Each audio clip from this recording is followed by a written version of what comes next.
আমার কাছে এই চিত্রটি আছে। এটিকে আমরা আয়তাকার প্রিজম বলতে পারি। আমি এর আয়তন পরিমাপ করতে চাই আর আমার একক ঘনকটিকে আমি 1 centimetre by 1 centimetre by 1 centimetre হিসেবে প্রকাশ করতে চাই। এর দৈর্ঘ্য 1 সেন্টিমিটার, প্রস্থ 1 সেন্টিমিটার এবং উচ্চতা 1 সেন্টিমিটার। তো এটা সমান হলো 1 ঘন সেন্টিমিটার। তাহলে আমি এই আয়তনটি ঘন সেন্টিমিটারে পরিমাপ করতে চাই। আমি জানি যে চিত্রটি পরিমাপ করার জন্য আমরা দেখতে পারি যে এই ঘনকটির কতগুলো এই চিত্রটিতে ঠিক ঠিক এঁটে যাবে। তো এখন যদি এই প্রিজমটি আমাদের হাতে থাকতো তাহলে হয়তো আমরা এটিকে ঘুরিয়ে ফিরিয়ে ঘনকগুলো বসিয়ে গুনে দেখতে পারতাম যে এখানে কতগুলো ঘনক আঁটবে। কিন্তু এই চিত্রে আমরা সেটা করতে পারছি না, কারণ আমরা এর পিছনের অংশ দেখতে পাচ্ছি না। আমরা তাহলে যদি এটা দেখি, আমরা যদি এর প্রত্যেকটি মাত্রা পরিমাপ করি তাহলে এই প্রস্থটি হবে 2 একক। তাহলে এটা 2 সেন্টিমিটার চওড়া এবং এটি 4 একক। আমরা এখানে একক হিসেবে সেন্টিমিটার ব্যবহার করছি, তাহলে এটা হবে 4 সেন্টিমিটার।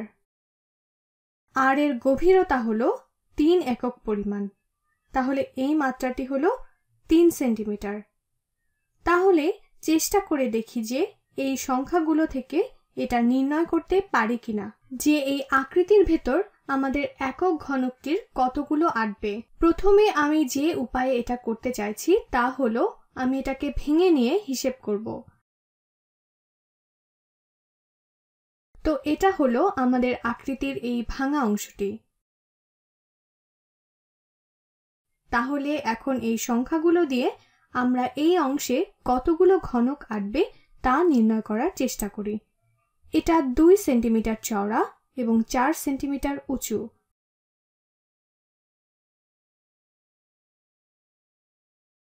আর আমরা হয়তো বলতে পারি যে আমরা এটাকে গুণ করেই বের করে ফেলতে পারি। আমি দেখতেই পাচ্ছি যে এখানে 8টি বর্গ রয়েছে, কিন্তু আমাদের যদি অনেক বেশি পরিমাণ বর্গ থাকতো তাহলে গুণে বের করাটা অনেক কঠিন হতো। তো এখানে দেখো, আমরা প্রস্থ গুণ দৈর্ঘ্য করলেই কিন্তু এই ক্ষেত্রটির ক্ষেত্রফল পেয়ে যাচ্ছি। আর এর গভীরতা হচ্ছে মাত্র 1 একক, তাই আমরা এখান থেকে আসলে এর পুরো আয়তনটাই পেয়ে যাচ্ছি। এটা হবে 2 সেন্টিমিটার গুণ 4 সেন্টিমিটার। তো আমরা ক্ষেত্রফল পেয়ে গেলাম। আর আমরা যদি বের করতে চাই যে এখানে কতগুলো ঘনক আঁটবে তাহলে সেই সংখ্যাটিও এর সমতুল্য হবে। এর ক্ষেত্রফল হলো 8 বর্গ সেন্টিমিটার আর এখানে 8টি ঘনক আঁটবে। এখন আমাদের যদি এই পুরো জিনিসটির ভেতর কতগুলো ঘনক আঁটবে তা নির্ণয় করতে হয় তাহলে এখানে যতগুলো অংশ আছে তার সংখ্যা দিয়ে এটাকে গুণ করতে হবে। তাহলে আমাদের 3টি অংশ আছে। এটা 3 সেন্টিমিটার গভীর, তাহলে আমরা এটাকে 3 দিয়ে গুণ করব। তাহলে আমরা একটি তলের ক্ষেত্রফল নির্ণয় করলাম। আমরা এই তলটির ক্ষেত্রফল নির্ণয় করে সেটিকে এর গভীরতা দিয়ে গুণ করে এর আয়তন নির্ণয় করে ফেললাম। এর কারণ হচ্ছে এই প্রতিটি অংশ থেকে আমরা জানতে পারছি যে এই প্রতিটি অংশে কতগুলো ঘনক আঁটবে আর আমাদের এরকম 3টি অংশ আছে। তাহলে এটি হলো আমাদের একটি অংশ, এখানে আমাদের আরেকটি অংশ হবে এবং তারপর আমাদের আরো একটি অংশ হলে পুরো আসল আকৃতিটি পেয়ে যাব আমরা। তো 2 সেন্টিমিটার গুণ 4 সেন্টিমিটার গুণ 3 সেন্টিমিটার হবে আমাদের আয়তন। দেখি এটি কাজ করে কিনা। 2 গুণ 4 সমান 8 গুণ 3 সমান 24। আমি এটাকে গোলাপি রঙে করছি।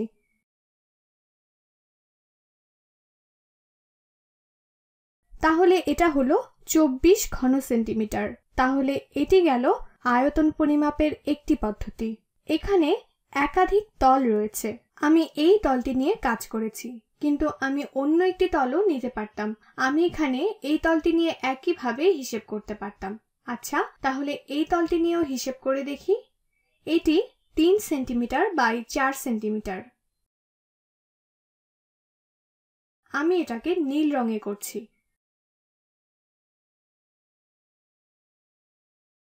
তাহলে এর ক্ষেত্রফল হলো 12 সেন্টিমিটার এবং এই তলে ঘনকও রয়েছে 12টি। তো আমাদের আসল আকৃতিটি বানাতে আমাদের এমন কতগুলো অংশ নিতে হবে? তো এটি 2 সেন্টিমিটার গভীর। এটি শুধু 1 সেন্টিমিটার চওড়া, তাহলে আমাদের প্রয়োজন 2টি অংশ। তাহলে আমরা প্রথম তলের ক্ষেত্রফল নির্ণয় করলাম, যা হলো 3 গুণ 4।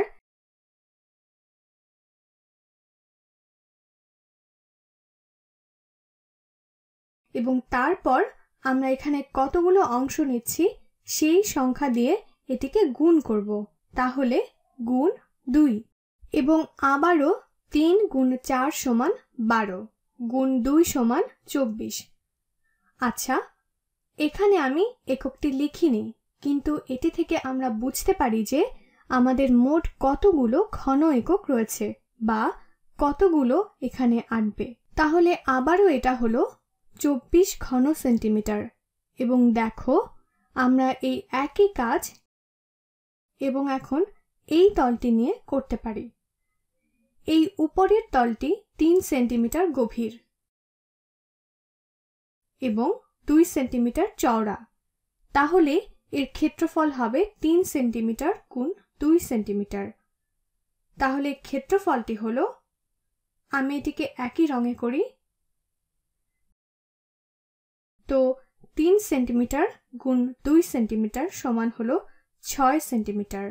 এবং এখানে 6টি ঘনক আসবে। তো আমাদের এখন এরকম কতগুলো অংশ প্রয়োজন? এই পুরোটি 4 সেন্টিমিটার লম্বা আর এটি কেবল 1 সেন্টিমিটার, তাহলে আমাদের এরকম 4টি প্রয়োজন। তাহলে এই যে 2,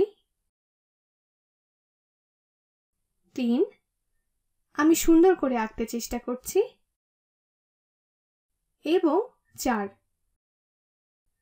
তাহলে এই যে 4টি পেয়ে গেলাম। তাহলে পুরো আয়তনটি পেতে হলে আমাদের এটিকে নিয়ে তার সাথে 4 সেন্টিমিটার গুণ করতে হবে। তো 3 গুণ 2 সমান 6 বর্গ সেন্টিমিটার গুণ 4 সেন্টিমিটার সমান 24 ঘন সেন্টিমিটার। তাহলে আমরা কোন ক্রমে গুণ করছি সেটা কোনো বিষয় না। তুমি যে কোনো একটি দিকের ক্ষেত্রফল নিয়ে তাকে গভীরতা দিয়ে গুণ করতে পারো, অথবা তুমি যে কোনো একটি তলের ক্ষেত্রফল নিয়ে তাকে অবশিষ্ট তলটির উচ্চতা বা প্রস্থ বা গভীরতা দিয়ে গুণ করতে পারো। তো এই হলো পুরো ব্যাপারটি। তো আমরা এখানে যা দেখলাম তা হলো আমরা কোন ক্রমে এই 3টি মাত্রাকে গুণ করছি তা কোনো বিষয় না। আমরা আগে 2 গুণ 4 করতে পারতাম এবং তারপর তার সাথে 3 গুণ করতে পারতাম, অথবা আমরা 3 গুণ 4 করে তারপর 2 গুণ করতে পারতাম, অথবা আমরা 2 গুণ 3 করে তার সাথেও 4 গুণ করতে পারতাম। অর্থাৎ গুণের ক্ষেত্রে ক্রম কোনো বিষয় না।